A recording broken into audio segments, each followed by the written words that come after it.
Oh hey, didn't see you there. Every year I find this October that makes me look back and say, dear Lord, we're already 10 months in the year. And in my brief existential crisis, I always remind myself that at least it's not the end of the world. Yet. Slowly getting there though. Kierkegaard, Camus, Watts. The great minds that philosophize the ethics of morality, the truth of life, and the humanity of human condition. Through their and many others' pathways in finding peace and purpose to the existence of being, the world finds itself both more enlightened and more in wonder of the great cosmic question. Who is Best Girl? 3 decades ago, Neon Genesis Evangelion graced us with its being. Who would guess a simple 26-episode show about the downfall of man and his struggles to find peace in the complexity of the wavering collective social psyche of mental illness and conflicted faith would turn into one of the most beloved media franchises in the world? I guess it's not that surprising. After all, you know what they say, one existentialist nightmare is another marketing representative's dream. Evangelion is truly one of a kind when it comes to media in general. When you think of humongous franchises that take a global stage like Star Wars, Pokemon, and Ben 10, really? Huh, good for him. Evangelion is one of those that stand out on numerous facets. And we're gonna take a closer look as to the whys, hows, whats, and whys of what makes Neon Genesis Evangelion a multi-billion-dollar depression simulator. And we're gonna start off with the obvious, the pachinko machines. I have no idea what's going on, but big numbers make me happy. Nah, I'm obviously kidding, for now. Of course, we're actually gonna begin with where it all started, the anime. Nadia. And this time, I'm not joking. Nadia, The Secret of the Blue Water, for those of you unfamiliar, is a 1990s show centering on exploration and discovery of people, places, and ideas akin to 20,000 Leagues Under the Sea by Jules Verne. It's a good show, and definitely worth a watch on its own for the names behind it. It was created by broadcasting giant Nippon Hoso Kyokai, aka the NHK, in partnership with product distribution Kaiju Toho, working with animation studio Gainax, and conceived by the legend in the making himself Hayao Miyazaki. Frankly, it's such a good show that it'd have to take a real big shot to try and rip it off and get away with it. Oh yeah, that happened. Well, someone has egg on their face. Well, among this powerhouse pantheon and its ties to Evangelion, aside from the animation studio, is the director Hideaki Anno. Let me tell you, this guy is fascinating both as an artist and as a person. From making too many movies instead of paying his college tuition, to getting hired by Miyazaki through a magazine, to even getting a freaking planet named after him. Yes, really. And as much as I would love to talk about him as an individual, condensing his life along with his arguable most prolific work worth the GDP of a small country would result in me going insane with how long and drawn out I tend to force these. Oh, like Evangelion. We call that thematic illusion. Yeah, I totally planned that, yeah. So for now, we're just gonna stick with the show. After production on Nadia wrapped, Anno fell into a depression, which only worsened when his project Uthru in Blue was put in production hiatus due to budget troubles. Well, through that rough time in his life, Anno began development on Neon Genesis Evangelion in 1993. Taking from his life experiences and mental struggles as well as the contemporary themes found in his and others' works, Evangelion was shaping up to be a passion project in the making. Over the next 2 years, Anno and Gainax have ran into numerous problems, ranging from a rotating staff to deadlines that ran by a hair, to constant changes to the themes and plot due to changing public opinion and even understanding of mental health awareness. There were even changes in response to the terrorist attack in Tokyo by the cult Aum Shinrikyo. There could be a slight argument that Evangelion's critiques on religion were because of this. I think my favorite anecdote about the production was when it first aired. In the children's time slot. Like, it's just really funny to me that these horrible images and dark themes were presented to kids who were just trying to relax at home after school. Like, I get that Anno was trying to introduce these themes to them, like, on an early age, but isn't that like showing BoJack Horseman before a SpongeBob marathon? Questionably hilarious broadcast decisions aside, the show eventually made it out of its initial production hell, and on October 4th, 1995, Neon Genesis Evangelion made its public debut. The story starts with our 14-year-old protagonist, Shinji Ikari. He's been enlisted by the government by way of his father to fight the return of the Angels, monstrous beings who are responsible for a deadly worldwide massacre years ago. But trust me, this is far from nepotism. It may actually be the opposite of that, where you get your family a job to actively ruin their life. To combat these creatures, the government developed Evangelions, Evas for short, that can match the might and power of the kaijus by way of teenage hormones, I guess. Well, less than enthused to be used as a weapon harnessing the power of angst by his already Father of the Year candidate dad, the conversation essentially goes like this. Get in the robot. No! Get in the robot. No! Get in the robot. No! Look, you little shit. The fate of the world rides on the fact that the limp-dick castrato I unfortunately call son has to pilot one of the most technologically advanced mecha weapons ever created for the slim chance we get to live to see you fail in life again the next day. So I'm telling you again, get in the goddamn robot. No. Use the mommy. What? I said use the mummy.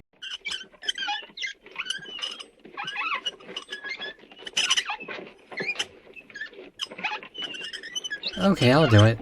After he gets situated in Napi, I cannot stress that enough, Shinji's off to fight the Angel in the Eva 1 suit, which, I won't lie, is kind of awesome looking, which you can't really say for his first fight.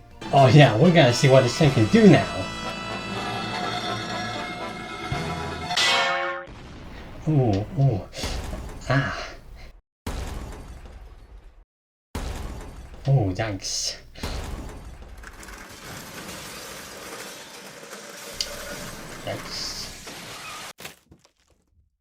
Alright, we call it a draw.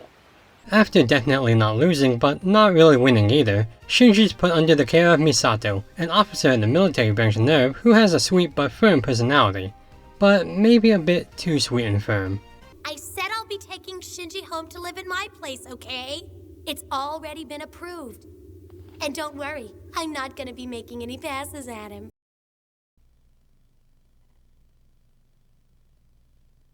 What an odd thing to say.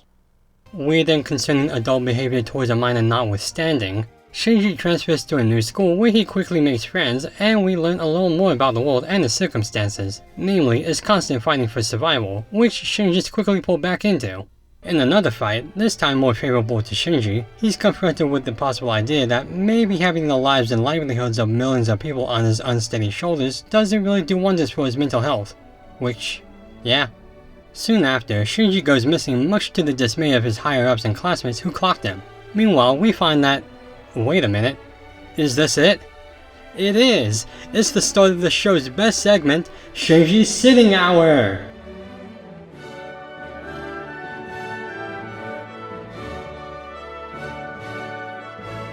Who says he only runs away? If anything, he's doing the opposite.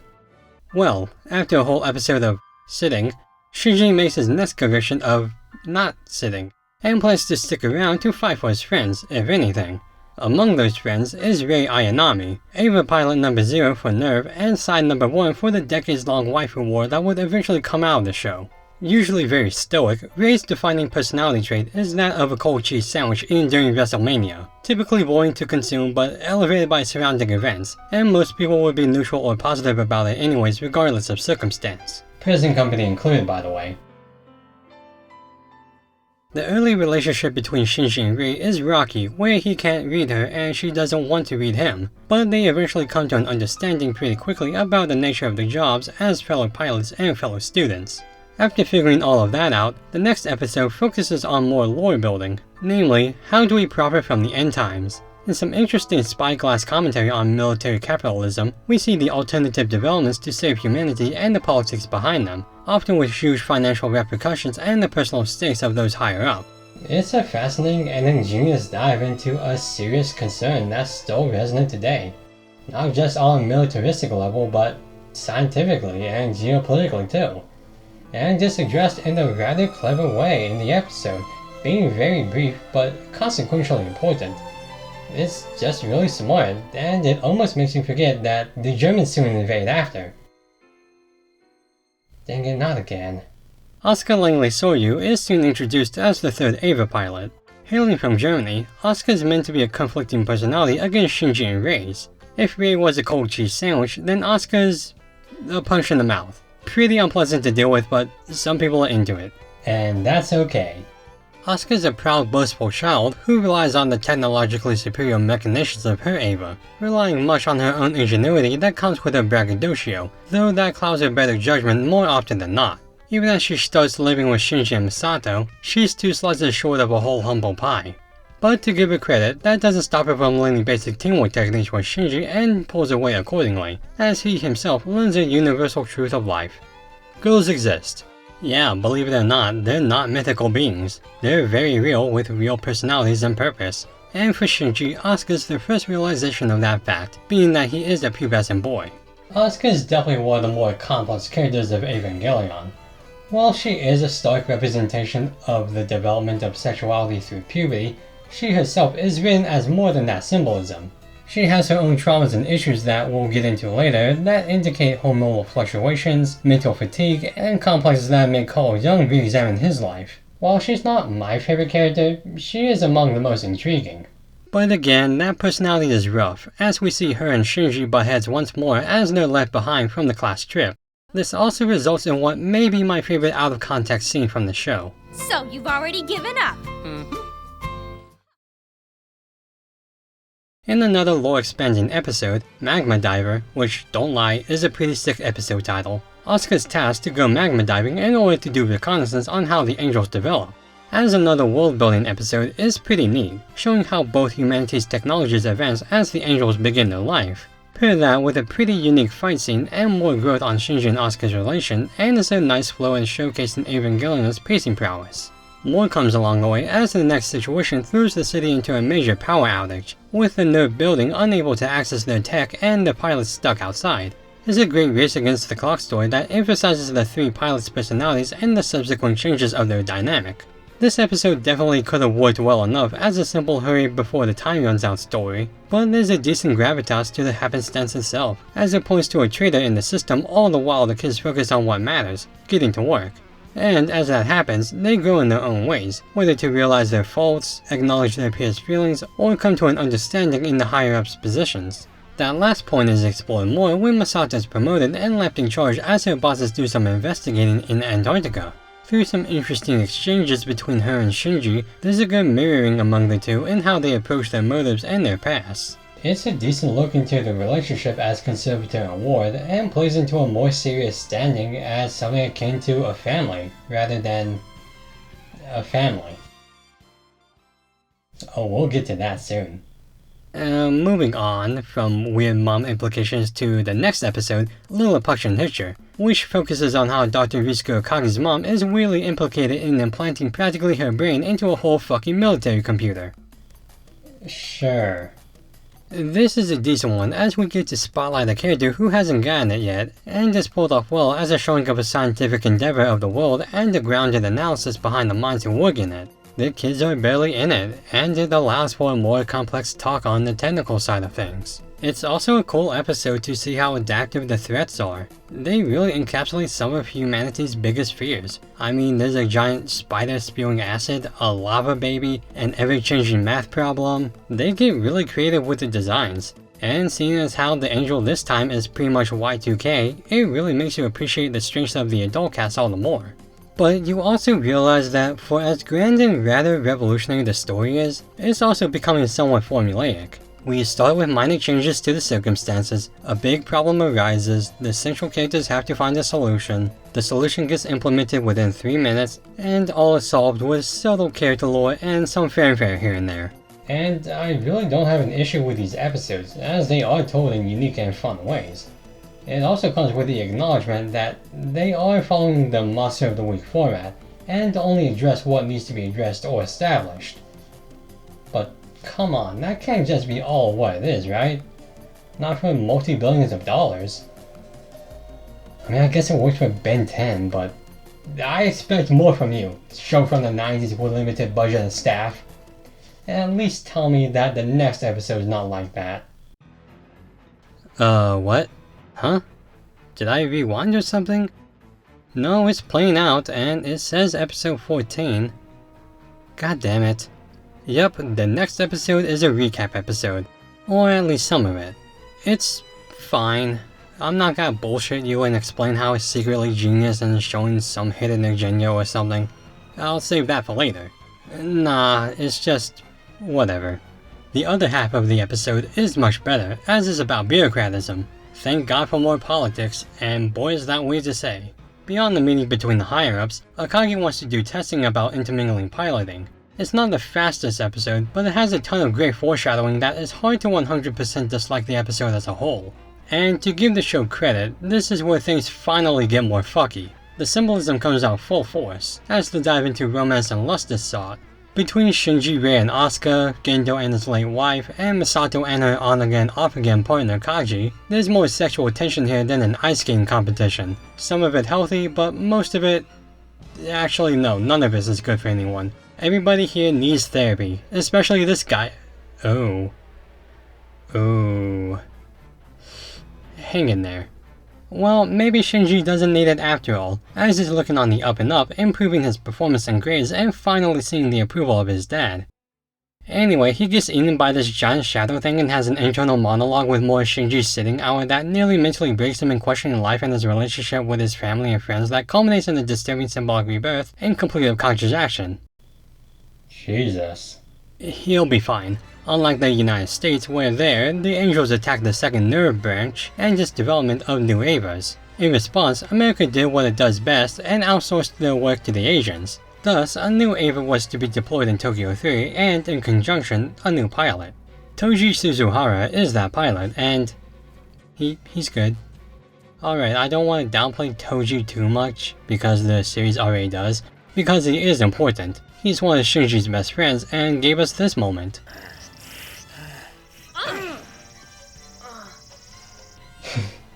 I love that. I'm gonna set that as my wallpaper background someday. He's a fairly one-note character, but he's not bad. And the moments leading up to his deployment, there's a good introspective from him in how he feels versus when he confronted Shinji of the same job. But the problem with him is not only was he mainly a secondary character with bare-bones traits and impact at this point, but he didn't have much of a role in the second half of the show where he arguably needed more screen time for the audience's benefit. He's essentially relegated to be a plot device, as his synchronizing test goes awry and is subjected to be used as another way to traumatize Shinji, making him kill another human, and it doesn't help that Gendo's still an asshole about it. Do it.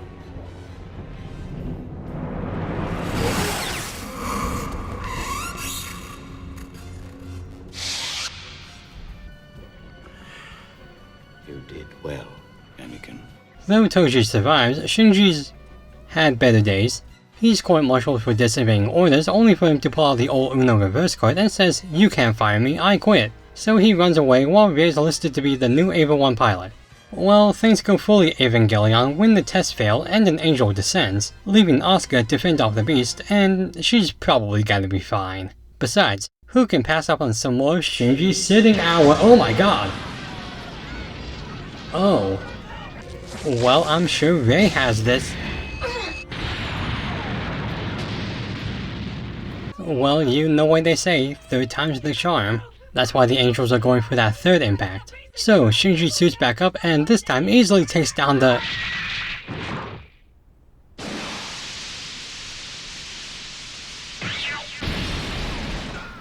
Should I just stop talking? Soon enough, Ava 1 does get control of the fight by going completely berserk and eating the Angel, thus showing two escalating horrors of the show. The Angels are becoming more deadly, and the pilots are becoming more unstable. You mean using hormonal children to destroy higher lifeforms in scarring predicaments isn't good for their sanity? This is quite a shock! On the other hand, it's not surprising in the least. In the aftermath, Ava 1's confined in the base as Rei and Asuka heal their wounds. Physically. Mentally, I don't think they're coming back. Meanwhile, Shinji's subjected to a weird mind meld in the unit as he has to question pretty much everything. Life, work, love, being. It's a very distressing, ethereal, and existential episode that can get everyone to agree, thank God I'm not him right now. In the outside world, the people at NERV are trying to get Shinji out while Kaji is successful in getting in, and the episode ends with Misato receiving a totally not death flag from him. Soon after, he's dispatched to save one of his superiors after the presumed traitor leaked info, and we're treated to some backstory surrounding the formation of NERV and the character profiles leading up to it. This is a great episode for how many hints and bombs it drops in the callbacks and setups, from this car to the final answering machine scene. It has just about everything to make it a compelling tale on its own. Bureaucratic tensions, character histories, child murder. If that last part does something for you. Bro. But if you're not a complete psycho but more of half of one, the next episode's got you covered. Asuka, feeling frustrated by her lacking performance, mentally binds herself to a venomous coping mechanism when she's tasked to be backup for Rei for another angel attack. This eventually leads into one of the most discussed scenes in all of anime.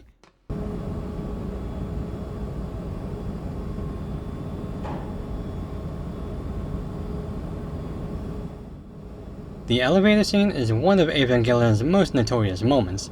From limited animation cues to an escalating, or elevating I guess, tone, to fascinating character writing, this scene has been embedded in the public conscious for both how silly it is and how deep it is. And I'm gonna pull out my pretentious pass for this one and say, this is the best scene in the entire series. And don't get me wrong, Evangelion has a bunch of them across all of its media, from Shinji's numerous breakdowns to the expertly storyboarded fights. But this 2-minute scene of just Asuka and Rei in each other's presences is nothing short of artistic genius. This shot alone is wonderful, but the atmosphere is another weighted blanket covering this dense tension. And when it gets to the sudden spike of attitude and angst from Asuka in response to Rei's emotionless response, you realize how devastating the job is to these pilots. Asuka feels like she's nothing without being in control, and Rei knows she's nothing without being controlled. It's a tragic and unsettling thought that really puts our characters through the ringer. And then you remember, these are 14-year-olds. Like, Jesus.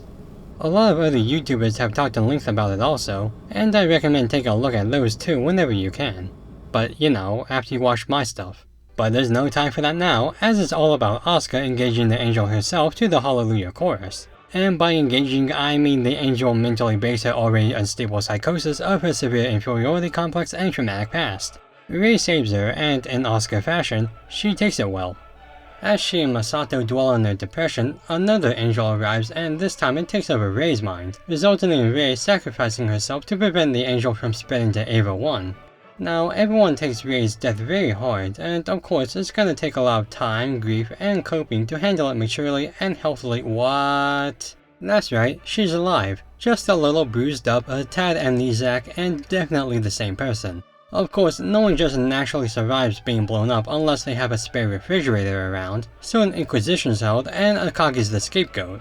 Well, not feeling particularly jazzed about having their jazzes jazzed around, she reveals to Masato and Shinji NERV's dark secrets. The Evangelions are animal test subjects weaponized, and Rei Ayanami is a collection of clones and autopilot batteries for the weapons. In layman's terms, Gendo and by extension humanity is playing God. Is this the reason why angels are sent to cast judgment? Unfortunately, we have no time to ponder that question before Asuka's replacement is sent out to help, thus getting Shinji to realize another big universal truth of life. Oh yeah, gay people exist too. Kaoru Nagisa is a cool collected kid with aspirations to save humanity. He's also a lightning in the bottle character, being very popular with audiences despite his short tenure on the show. It could be because of his charisma, what he represents as a hope for humanity, or how he engages with Shinji. I honestly don't 100% know. I just know that his merchandise really sells. Of course, the thing probably most remembered about Kaoru is his undertones of homosexuality. It can be interpreted as another aspect of puberty Shinji explores, finding love in a way he's not familiar with, but open about it all the same, not to feel warm, but to feel whole. And take the following with a grain of salt. While I do think those are compelling and legitimate points, I also propose that it has a larger meaning in terms of Kaoru himself. In a reveal I'll get to soon, Kaoru's expression of love is a little more universal, and points towards a greater mission in life rather than just menial romance. And personally, I like him. He's a mysterious kid who has a friendly relationship with Shinji, no matter how you read it, that elevates both their characters from being beacons of salvation to simple kids with a lot on their plate.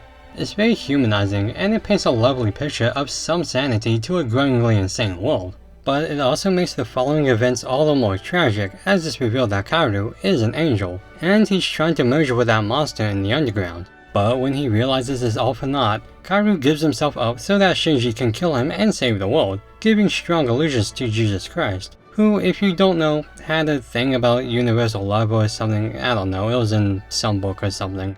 But that doesn't really help Shinji out. And here's where it gets a little tricky. You see, the original Evangelion actually has 2 endings, and they're both technically canon. So we're gonna cover the show's ending first, and then the subsequent movies. So buckle up, and then buckle up again. This shit is wild. So, episode 25 starts off with what else but the pinnacle of the series, Shinji's Sitting Hour! Now with more meme. This episode is pretty infamous for a lot of stationary cuts and reuse of clips, meant to serve as introspection on the characters' journeys and psyches. We get a lot of insight of what living means to these characters and what value life itself has in their twisted perspective, or even if humans are worth saving at all. It's a downer episode for its riveting queries. It's all about questioning if worth is a legitimate reason to exist, or if it's the only reason to exist. It culminates from the experiences and the mental stranglehold these characters struggle over as they make compelling arguments from varied perspectives, be it as survivors, expendables, or just kids. And it all boils over to the last episode, another deep dive into Shinji and only Shinji's inner thoughts. Here, he's confronted with his methodology of escapism and escaping from escapism, where his catchphrase comes into play. Not the whining, but the I mustn't run away. He has internal conversations with himself in the forms of his peers on subjects regarding his being, his reality, his value, all things that are really just heavy-duty therapy. Well, in the final moments of the show, he breaks from his worldview and concludes for himself that he's worth something, and no one can define it but him, thus finishing off the show with the famous round of applause. Congratulations! Congratulations! Congratulations! Congratulations! Congratulations. Congratulations! Congratulations! Congratulations. Congratulations! Congratulations! Congratulations! Congratulations! Congratulations! I'll be honest, I really like this finale.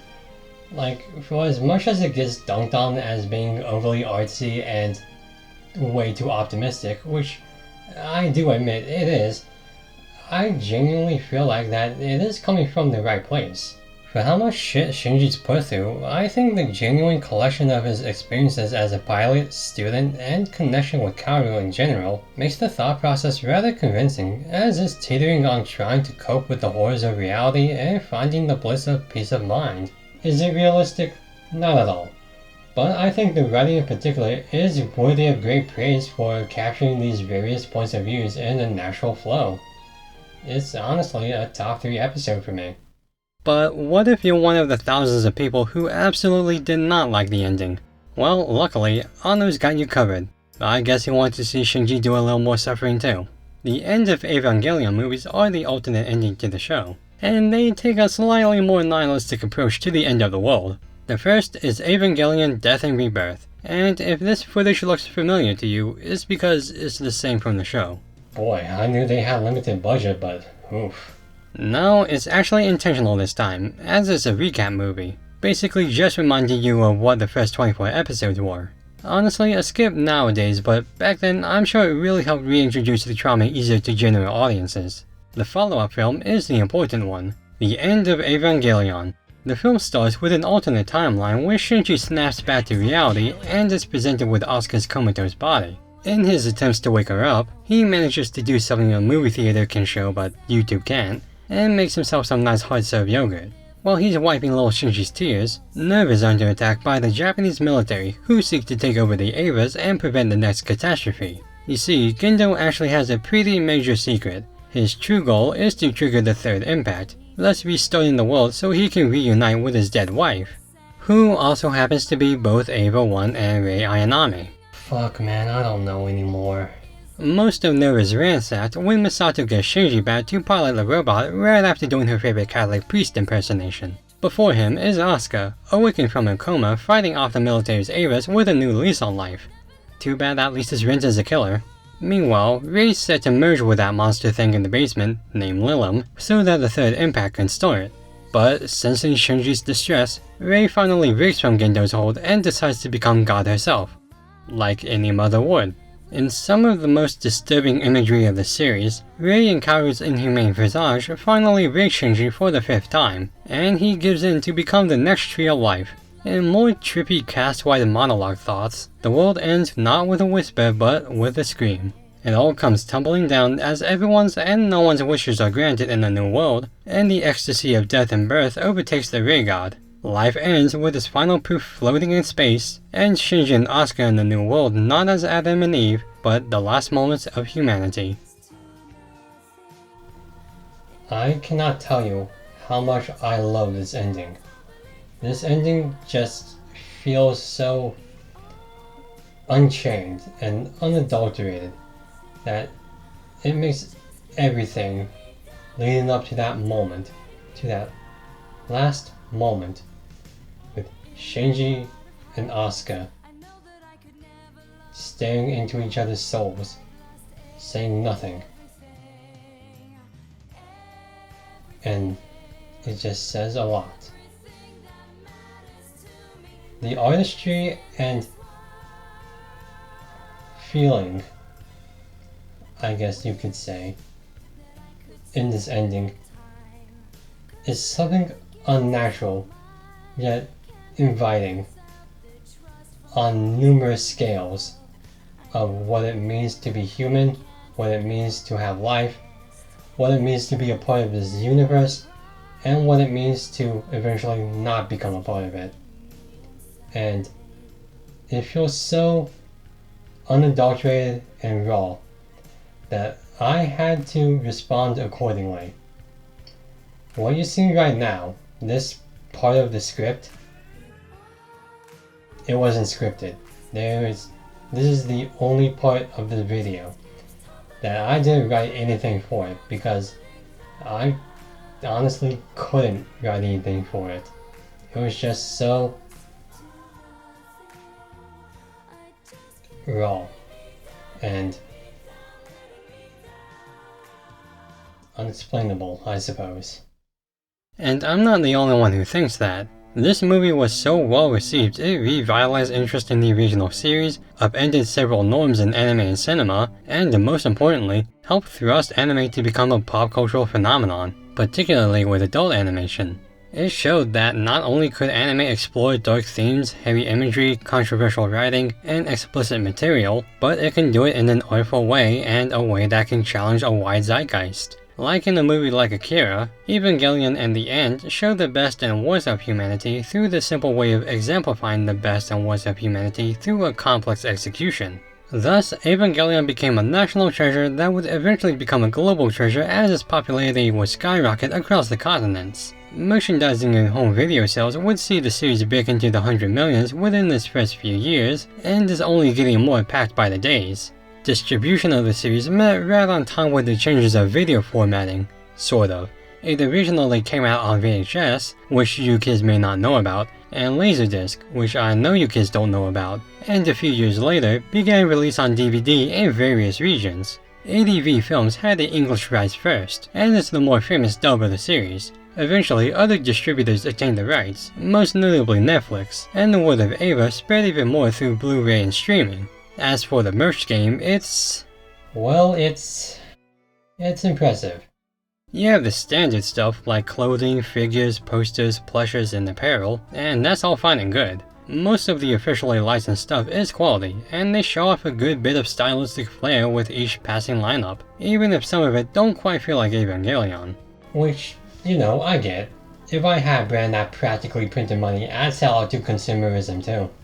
But then you have a lot of interesting choices to center your IP on. Packaged food, canned food, fast food, cars, sports equipment, razors, tools, cologne, tape, buckets, throw pillows, playing cards, tarot cards, credit cards, Tamagotchis, Matryoshka dolls, humidifiers, toilets, fish hooks, extendo arms, computer wares, these crawfish looking things. I don't know what crawfish have to do with Evangelion, but, crawfish.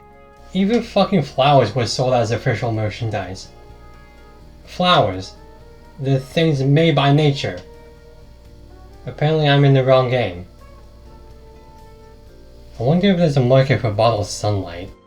And yes, even the aforementioned pachinko machines, which actually make a sizable portion of the franchise's revenue. But with all of this capitalism stuffed down our throats, the media itself is held to high regards because of its overall work in animation, writing, and artistry and storytelling. Evangelion is beloved not because it tells us a good story, but because it tells us an unpleasant one that just so happens to be told in a good way. I argue that this is best exemplified through its musical motifs. The music of Evangelion is regarded as one of the greatest soundtracks in all of anime, which, if you ask me, is kind of cheating when a good handful of those songs were already written by some of the greatest composers of all time.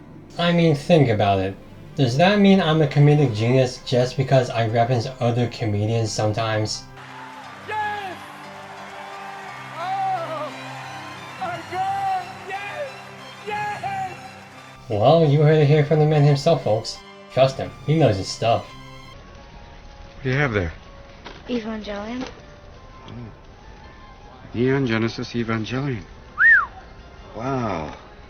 Something to keep in mind of Evangelion's composition is its leitmotifs, which are the musical cues in the sound design that are frequently used to signify different aspects to the atmospheric changes and mirrors. For example, Kaoru's hum of Ode to Joy acknowledging the height of human artistry is revisited upon its descent in the basement, this time actually playfully orchestrated to elevate the character's vision of his intentions of going further beyond that.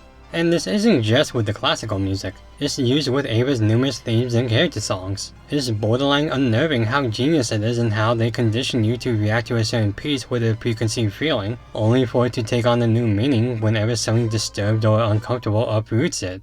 Of course, we have to talk about the theme songs. A Cruel Angel's Thesis, aka Japan's unofficial national anthem, is the anime theme song. It's one of the most recognized pieces of music in the medium and in Japan, and was at one point named the most profitable song in the country. It still receives hefty royalties to this day, and is just about all things encompassing anime music. Upbeat, catchy, lyrically poignant, and presents a fascinating, well, thesis. And I really don't have a differing opinion. This is a great opening, with fantastic foreshadowing imagery and an impactful flow, and I would love to talk more in depth about it while cracking jokes, but I don't speak Japanese, I don't know music theory, and I might not even get to play it for you for copyright reasons, so I can't really make a lot of examples of it. But you're gonna have to trust me on this. Robbie Williams believes in me, and you should too. If you want to talk about a copyright, well, not nightmare, but annoyance, then there's the ending songs, Fly Me to the Moon. Yep, just Fly Me to the Moon. Is numerous covers, so they're technically different songs. These versions of the classic love song are astronomical. For each variation, there's something to take away, be it a new feeling towards the series, a nice new respite, or just a pleasant musical jive on its own. The song was even named one year to be one of the best songs associated with the moon by a Japanese magazine, which is a bit oddly specific. Isn't that like if Rolling Stone ranked the best songs solely about trains? I will say that, for as fantastic as they are, they can be jarring at times. Like one moment someone's losing control of their mental stability, and next it's...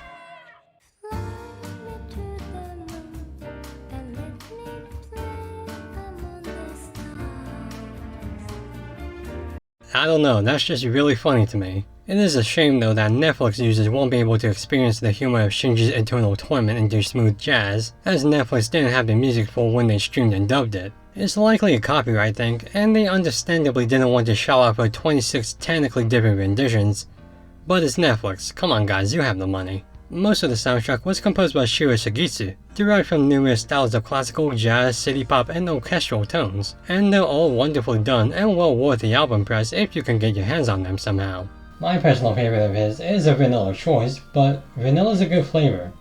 Comme Ce So Todd, the song that plays at the end of Evangelion, is a bittersweet, melancholic tune that I think captures the highs and lows of the series the best in a sweet, spiraling little package.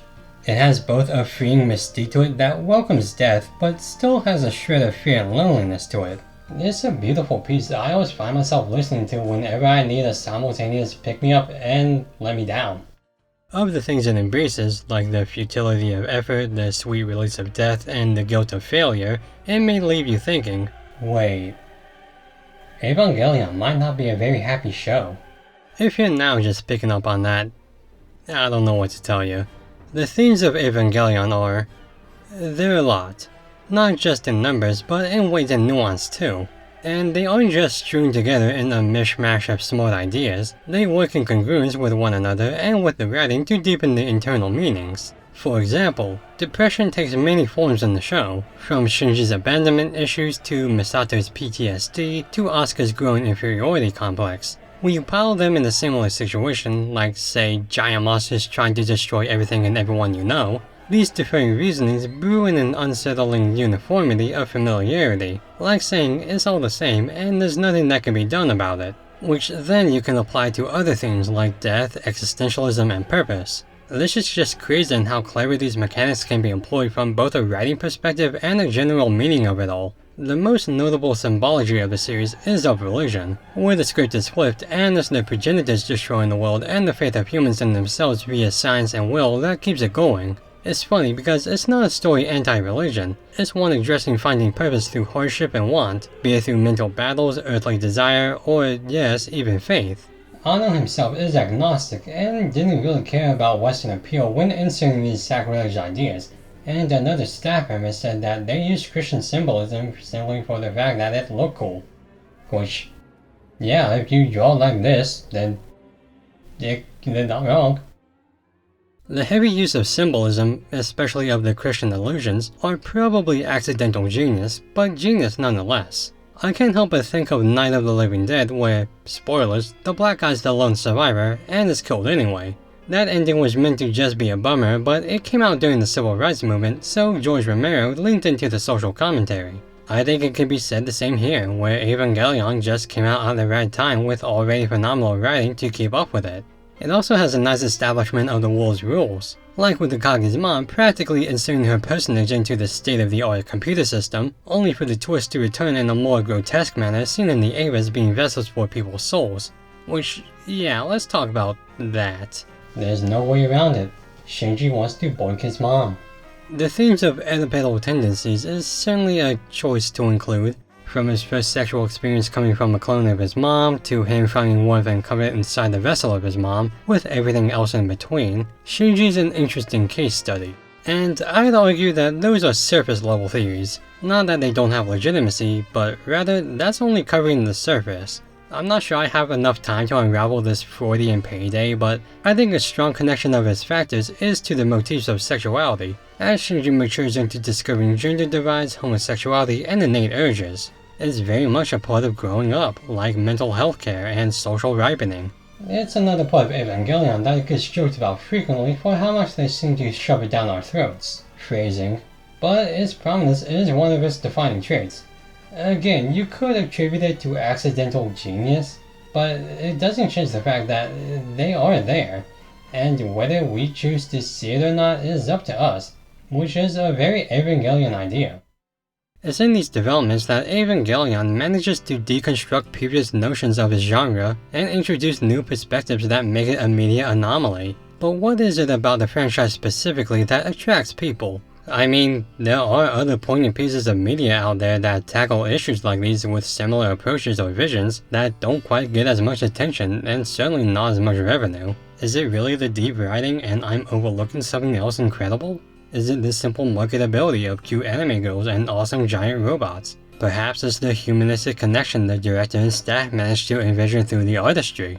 I'm willing to bet that it's a combination of all these factors and more because it is just that amazing. Evangelion is despair animated, in a good way. With what these characters go through, it reveals much of the human psyche and the ways it deals with grief, pain, pressure, and wavering faith, and how it's not always easy. It's a poignant and, frankly, unfettered work of art that, for better or worse, boisterous memes or blissful memories, is worthy of getting uncomfortable with. But now, if you'll excuse me, all this... Wait, what do you mean I'm not done? I just did the closing statement, and I said the line, you know, but now, and all that. There's more? But we're already past the 40-minute mark, and I covered all the episodes. What's more to cover? The movies? I covered the movies. Sure, one of them was a recap, but the other one was pretty substantial.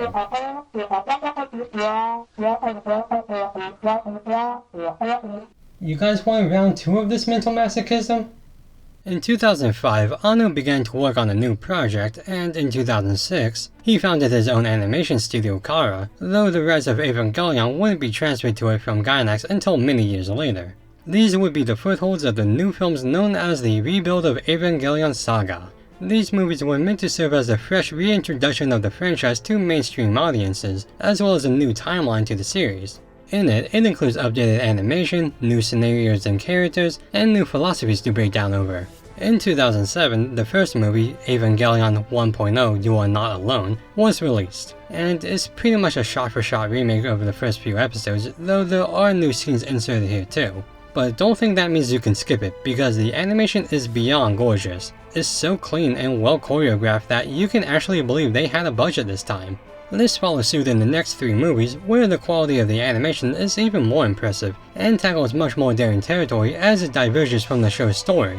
Evangelion 2.0 You Cannot Advance introduces a new character, Mari Illustrious Makanami, who is sort of a de facto replacement of Toji's pilot status. She serves as a nice foil against the other girls' personalities, as she's more playful and mischievous. There are strong criticisms to be had with the character, like she didn't have the benefit of prolonged development in comparison to others like Asuka or Rei, but overall she's a nice complement to the abrasive and harsh tones of the films. The next movie, Evangelion 3.0 You Cannot Redo, is where everything turns really wacky, and makes up its own plot, which is where much of the emotional and philosophical climax of the films plateau.